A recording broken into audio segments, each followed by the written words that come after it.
Om Namo Bhagavate Vasudevaya. Om Namo Bhagavate Vasudevaya. Om Namo Bhagavate Vasudevaya. Welcome to today's live reading from Ramayana, the story of Lord Ram. We are on Ayodhya Kanda, and we were reading last time that Bharat and his entourage has reached Bharadwaj Muni's ashram, and Bharat was told by Bharadwaj Rishi that there's a higher purpose behind Ram's banishment to the forest, and he should not be feeling bad about his mother Kaikeyi, and we'll continue from there. Thereafter Bharat circumambulated Bharadwaj Rishi and commanded his army to depart. As the regiments of infantry, horses, chariots and elephants marched forward, all the forest animals fled out of fear. Finally, when Chitrakoot mountain was in view, Bharat commanded his sentries to look for Ram's cottage. Some soldiers then saw a column of smoke rising in the distance and excitedly informed Bharat after ordering the army to set up camp. Bharat approached the cottage of Ram on foot along with Vashisht, Sumantra and several others. Having resided at Chitrakoot for 3 months, Ram was passing his time with Sita, sitting on a big rock at the foot of the hill. Ram was describing to Sita the various roots that rishis ate and pointed out the varieties of trees, flowers and wild animals that abounded there.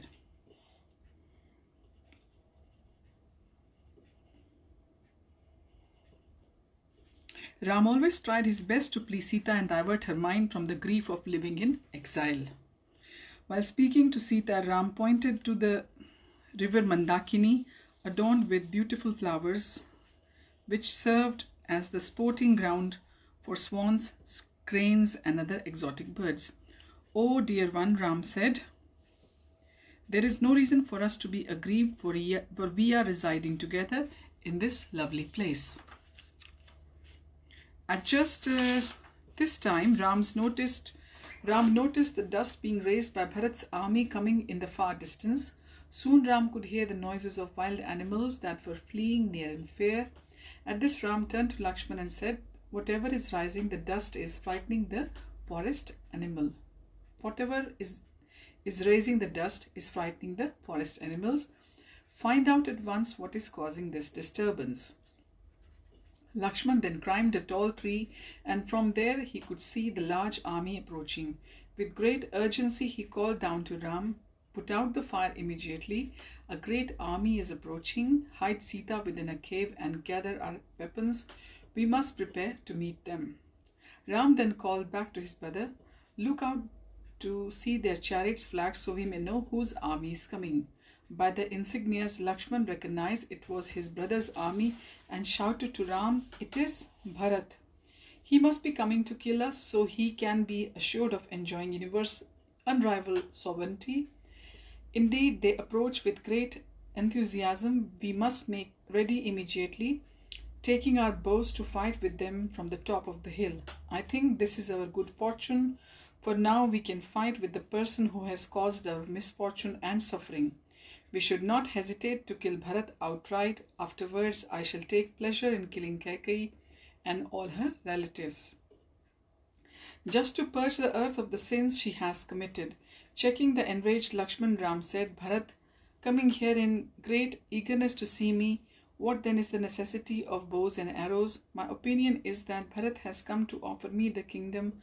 However, if you wish to kill Bharat so you may enjoy the royal throne to yourself, then say no, and I will tell Bharat to hand it over peacefully." Thus admonished by Ram, Lakshman hung his head in shame and saying, "I was hoping our father had come to see us. However, since his familiar elephant is visible, though bereft of its usual white umbrella, I do not think he has." Lakshman then climbed down from a tree and returned to the cottage with Ram and Sita. At this point, Bharat entered the forest surrounding Chitrakoot mountain. When Bharat again spotted the column of smoke, he proceeded in that direction, hoping it would lead to Ram's cottage. As Bharat hastened there, Guha, Shatrughan, and others followed. While Vashisht brought the three mothers, finally Bharat came to a clearing in the forest and saw the cottage with the gold-plated bows of Ram and Lakshman and a sacrificial altar in front. When Bharat saw Ram, he rushed forward with tears in his eyes, crying, "O Ram, how painful it is seeing you with matted hair and clothing made of bark tree and your lotus feet pricked by the thorns in the forest.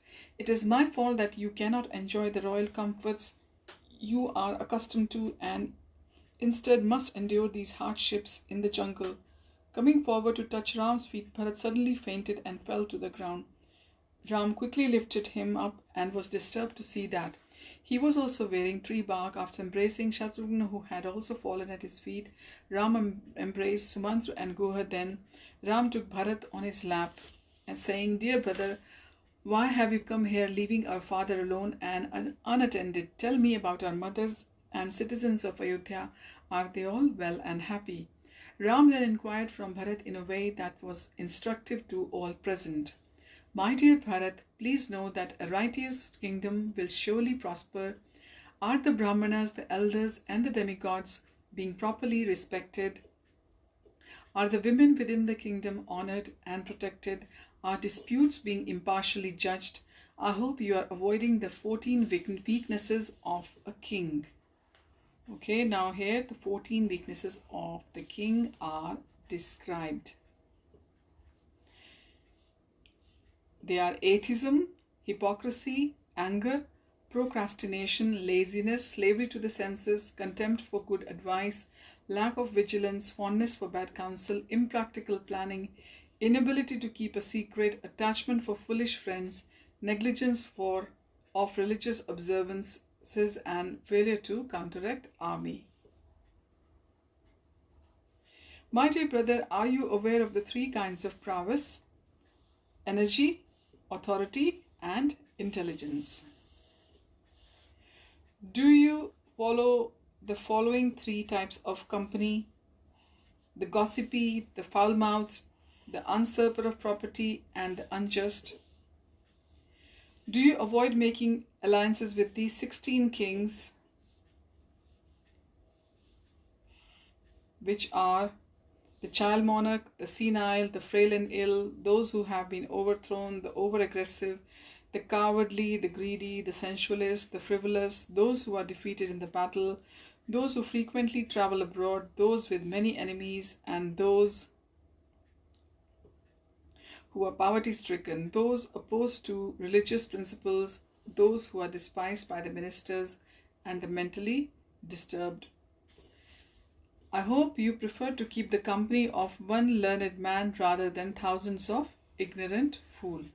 One talented minister can give one immense benefit, whereas in times of necessity, thousands of fools can do nothing. O Bharat, if a king cannot get rid of a physician who is simply adept at aggravating a disease, or a warrior who wants to become ruler himself, then they will surely kill them.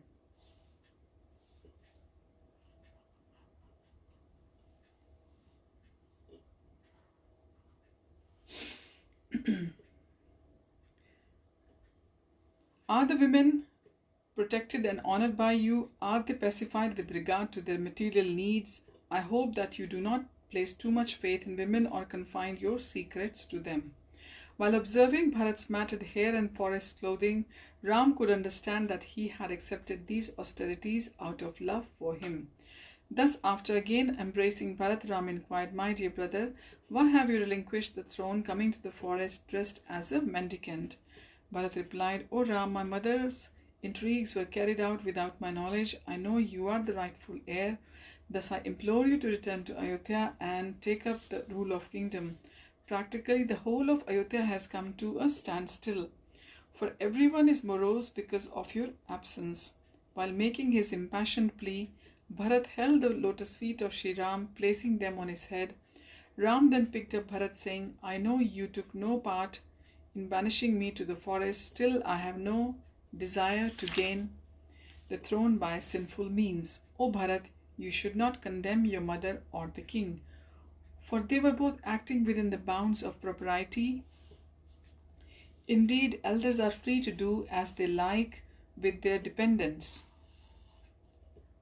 Therefore, you should accept the royal throne and rule the kingdom. That was the desire of your father. I am determined to spend 14 years in forest, for I consider the father's order to be the supreme religious principle.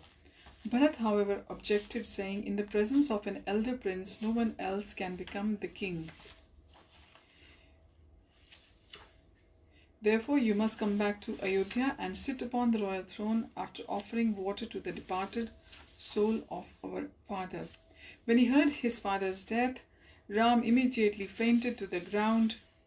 Only when Sita and Lakshman and Shatrughna sprinkled water on his body did he regain consciousness. Then, after tearfully lamenting the loss of his father, Ram declared, now I shall never return to Ayodhya. Although he appeared to lament like an ordinary man, in truth Ram remained transcendental. The Lord, his body and his pastimes are never ordinary or material.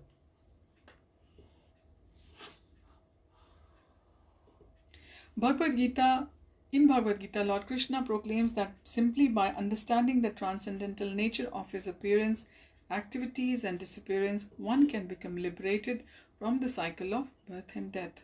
So this is very important line here, that just by knowing the form, activities and disappearance, one can become liberated from the cycle of birth and death if we know these three things about the Supreme Lord. Lord Krishna displayed a similar reaction when informed by the demon Shalva that his father Vasudeva had been killed. At that time, he fell unconscious from grief. Why do Lord Ram and Krishna appear at times to be bewildered, although they are both the same Supreme Personality of Godhead? Lamentation and bewilderment characterize the conditioned soul. How can they be present in the God who is full of opulence, including knowledge and power? This is a controversial point. Factually, the Lord is never misled or misunderstood or illusioned. When playing the role of human being, he presents himself as a complete human, exhibiting all the emotions of an ordinary man. All great sages who rendered the Lord transcendental loving service are liberated from the bodily conception. How then could the Lord himself fall under illusion by identifying the soul with the body? His grief is but another opulence, another facet of his supreme, unlimited and inconceivable personality. Thereafter, Ram went to the banks of the Mandakini river with his brothers and Sumanta to offer the water for the benefit of his father. Returning to his cottage atop the Chitrakoot mountain, Ram clasped the hands of his brothers, and all four of them, they wailed in grief. This loud sound reverberated throughout the valley. Then Bharat's Ram heard the sound. They became aggrieved, for they knew it to be the brothers' lamentation. All the soldiers then rushed towards the sound, for they too were anxious to see Ram. When they reached the cottage, the warriors greeted Ram with tears in their eyes. In turn, Ram welcomed each of them according to their position. Meanwhile, while keeping the three widows of King Dashrath in front, Vashisht hastened to see Ram. When Vashisht and the ladies arrived at the bank of Mandakini river, they saw the remnants of articles used as offering by Ram and for his departed father. Kaushalya was pained to see that only food Ram had at his disposal was an offering was a pulp of a forest fruit. Kaushalya considered this unworthy for her husband, and with some amusement she thought, this is the truth of the adage, the deities of a man worships have to partake of the same food upon which he subsists. When Vashisht and the three ladies arrived at the Ram's cottage, they were distressed to see him. He looked like a demigod who had fallen from the heaven. Ram quickly stood and touched the feet of his mothers. Then as he bowed down before them, the three women wiped the dust from Ram's back, likewise the tears in their eyes. Sita and Lakshman also touched their feet. Kaushalya embraced Sita while Ram approached Vashisht to touch his feet. Ram then sat down with his preceptor as others also came around them. Bharat then told Ram, I want to return the kingdom of Kaushal to you. Although everyone present applauded his proposal, Ram replied, "My dear brother, in this material world, no one can act independently under the control of eternal time. Everything ultimately meets with defeat. Thus, no wise man should lament for the life's reversals. Unions end in separations, for as pieces of driftwood flow together and then disperse, family and society meet briefly and then depart for their separate destinations. As solid pillars gradually decay, causing a house to collapse, a man totters into old age and finally meets death. As a river cannot return to its source, everyone must follow the path of his father and forefathers. Why should one mourn for others when he himself is dying? A man's skin becomes wrinkled and his hair becomes grey. What can he do? He rejoices when the sun rises and rejoices when it sets, not thinking he has died a little.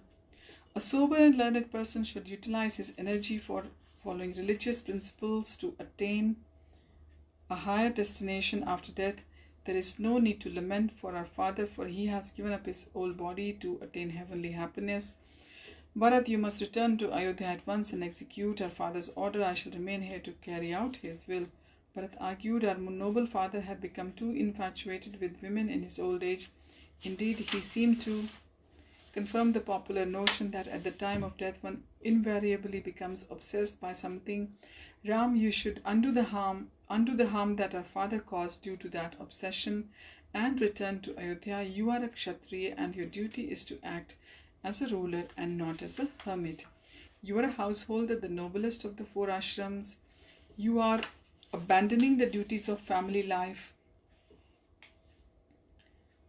If you refuse to return to Ayodhya, then so shall I. I will remain here in the forest with you like Lakshman." Ram replied, "Dear Bharat, you are wrongly criticizing our father, saying he was impelled by lusty attachment for Kaikeyi.